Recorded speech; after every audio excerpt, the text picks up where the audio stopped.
Welcome to Chapter 3, with the main objective for this checkpoint to be to get the rest of the Tallnecks, and as many of the out-of-the-way collectibles as I can. That way, I can later focus on battle strategies and main quests, the hard stuff. This is bullshit. This Tallneck's guarded, heavily. Walking up to the nearest Tallneck, I learned that it is heavily guarded by hunters and a corruptor, which takes me a couple of tries to get, but I eventually get it on my third attempt. The main issue having been that I needed to get through a minimum of 5 guys in close proximity to each other to reach a high enough point to jump onto the walking Eiffel Tower. On the way to the next Tallneck after that, I stopped to pick some metal flowers, like this one surrounded by Thunderjaws, a machine so big that it could kill me by sneezing on me, and has several guns and lasers attached to it, with its main weak point being covered by a thick set of armor. Also, on the way to another flower, we meet a Broadhead, who I override and take with me to continue off on my journey. Soon after that, we meet a pack of Tramplers, which are probably the beefiest medium machines that enjoy role-playing as the DeLorean, because they leave massive trails of fire around like they've just reached light speed to travel back in time to catch their cheating ex. We also encounter a Ravager, which is just a sawtooth that is allergic to electricity instead of fire, with a sick laser tag gun chilling on its back. We also encounter a Glinthawk, which are these machines of the sky who think it's funny to make it snow in the desert with their frost sack on their chest, and this one specifically is guarding a Banuk figurine, but I quickly learn how flammable they are and don't really let it leave the ground. After grabbing the figurine, however, I have a close encounter with a corrupted Rockbreaker.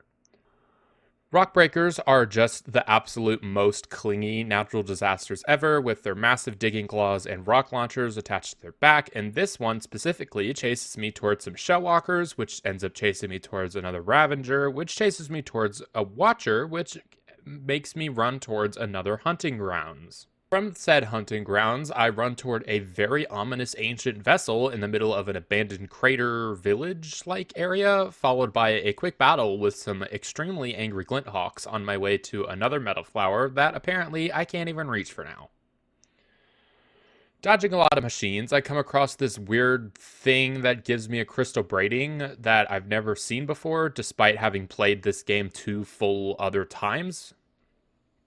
And before long, I finally reached the Tallneck, only to be met with the absolute biggest collection of pretty much every small to medium machine this game has to offer.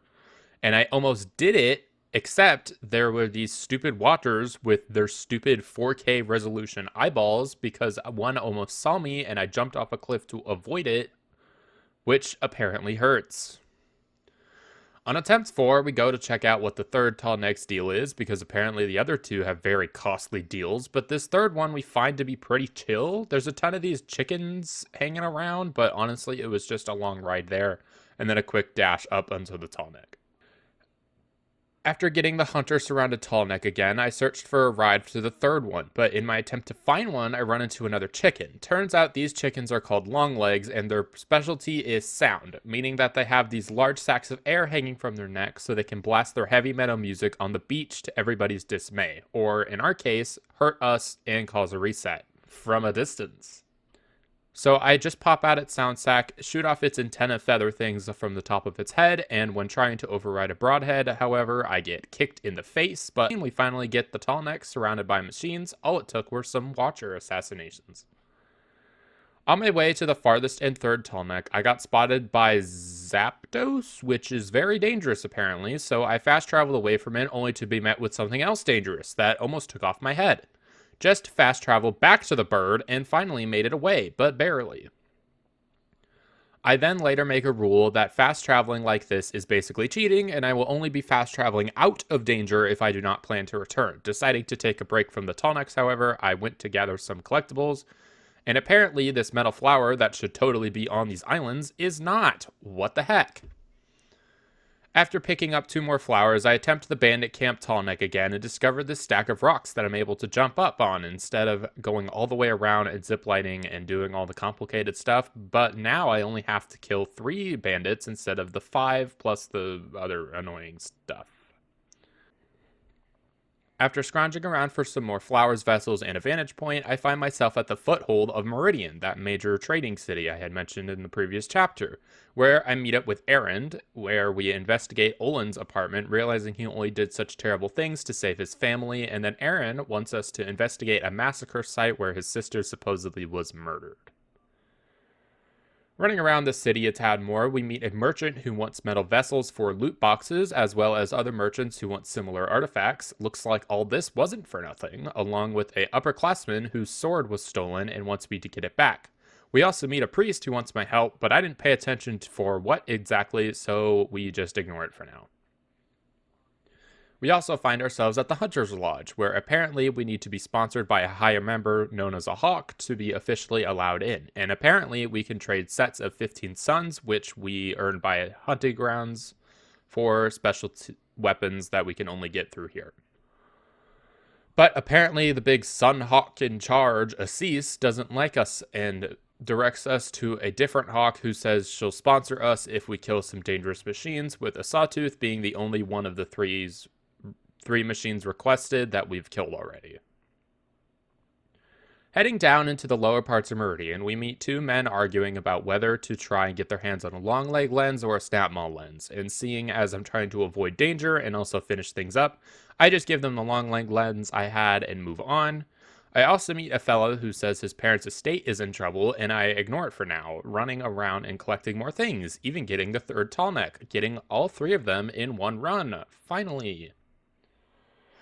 But soon after the tall neck, we run into a Karja fort that is under attack by two behemoths. Behemoths are large monsters that holster these massive storage containers under their chest, which I can only assume have some really good goodies in them, but they also have these big electrical generators on their back that apparently have telekinetic powers, because they can just whip around giant rocks and toss them anywhere they please, like at us. And I tried my best to help out the fort being attacked, but apparently two behemoths was one too many, and we take a heavy hit, resetting our progress from 27%. Continuing to explore and gather collectibles, I stumble upon a bandit camp, and honestly take it without even being seen, so easy experience points. Reaching attempt 30, I was a bit obsessed with getting this chapter done, so I decided to stream it. And within the stream, I got pretty far, getting all the Tonics, but on the way to get the easier of the three, we run into a Stalker, which are these very hard to see machines that have a sniper on their tail and can leave flares around that tell them exactly where I am. But luckily enough, a single shock wire holds them in place long enough, and I'm able to stay alive to get the third tall neck, gather a ton of collectibles, and even return TM's ring and check the two Dream Willow caches. But in an effort to get collectibles, the game decided to break. Because the climbing mechanics are just so good. Why can't go up? Where are you going? Aloy, what the hell was that? Up. It's a rope. Oh my goodness. Aloy, it is a rope. Stop going back and... Oh. Alright, you know what? You know what? You know what? No. You know what? Back on the ground. Luckily, it didn't cost us the run, and we did in fact make it to 30%, but you know me by now, I can't stop at the bare minimum, and kept going, running into these scrappers. Why? Wait, it's... Am I invincible? I swear we're invincible. I don't know why we're not taking damage. I think the game just being really nice to me, because I was a little too close, you know? I don't know how I survived this. This should have hit me, but I learned about how this game has iframes, which is short for her invincibility frames, which means that every single time I dodge, I am given a very short period where I cannot take damage. And luckily, we dodged at just the perfect time to not take damage. And for some freaking reason, that did not scare me into saving, and we did even more, talking to a bunch of people in Meridian and realizing I didn't have a snap maul or long leg lens for these two again, overall leaving us at a mediocre 31%, but my chat and girlfriend were yelling at me to stop risking the run, so I sighed, gave in, and save, resulting in a new skill that allows us to pick up and reuse unused bombs and tripwires, 21 of 30 metal flowers, 7 of 12 vantage points, 8 of 12 ancient vessels, and 3 of 6 Banuk figures. meaning that we have most of the collectibles, but still some to do. But next time, the plan is to do all the cauldrons and see what we could do with a bunch of new overrides. But for now, thank you so much for watching. Make sure to subscribe and not miss the end of this challenge, and I hope you enjoyed.